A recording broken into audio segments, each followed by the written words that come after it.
It's July 4th, 2023. This is Sergeant Sarah Ashton Cirillo of the Armed Forces of Ukraine, bringing you Ukraine News Today from the Territorial Defense Forces Media Studios in Kyiv. We begin today by congratulating our allies in the United States as they celebrate the anniversary of their independence. As a proud and loyal American who pledges allegiance to the Stars and Stripes, and who has also sworn an oath to the people and armed forces of Ukraine, I understand the reasons why we are fighting this war against Russian aggression in 2023, and why my nation boldly declared itself free in 1776. Liberty and liberation mattered as much then as they do now, and democracy matters as much for Ukrainians on July 4th, 2023, as it did for Americans on July 4th, 1776. The pillars of freedom are not constrained by the borders of states or the makeup of nations. Freedom exists within every individual who strives for it, and as the US showed more than 2 centuries ago, tyranny will never prevail upon the soul of a free people. The Kyiv administration is grateful to the leaders in Washington for their military, economic, and political assistance. American weapons have been demonstrative in repelling the invaders, and the role of the US and all our allies clearly show that the Russian narrative about a decline in the West is just another lie from the Kremlin. On this day of America's birth, let me also extend gratitude and thanks to every American volunteer in both the NGO and military spaces, as well as US journalists who have brought the best of Americans' ideals with them to Ukraine.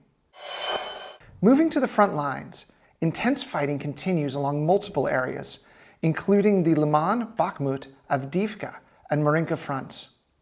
According to the AFU's Department of Strategic Communications, the enemy is continuing to mass troops and equipment in these areas, which led to more than 36 individual battles yesterday. However, Ukrainian troops continue to advance in all directions. Into the skies we go. Ukrainian pilots launched 16 successful airstrikes on the invaders, while our air defense systems intercepted 16 Shahed combat UAVs.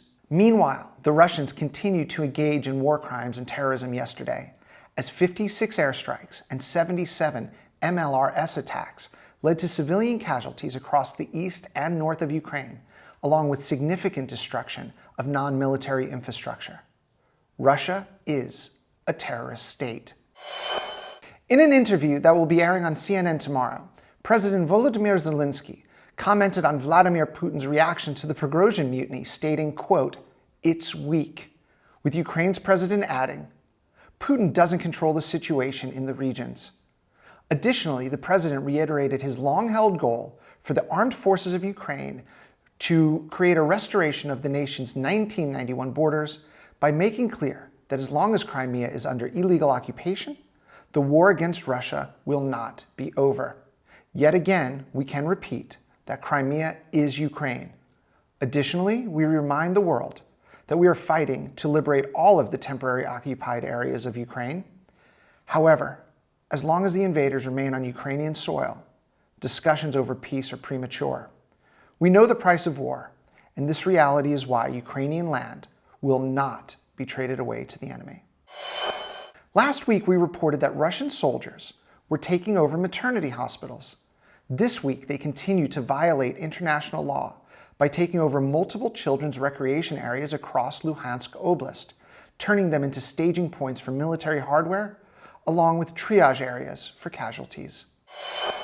Regarding violations of law, the International Center for the Prosecution of Crimes of Aggression has begun its work at The Hague.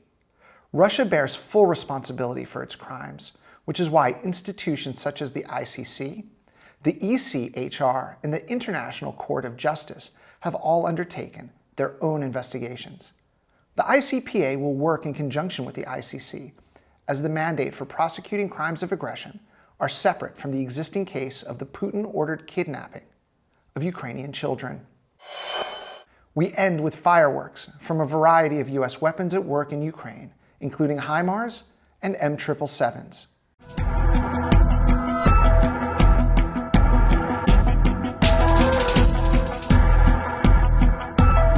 Today's show was produced by the AFU's Territorial Defense Forces National Media Team, led by Colonel Alexei Dmitrievsky. We ask you to subscribe to our YouTube channel at TDF Media Studios, where you can stay up to date with all the news you need from Ukraine, along with other original content from this war for liberty and liberation. Slava Ukraini, and may God bless our troops.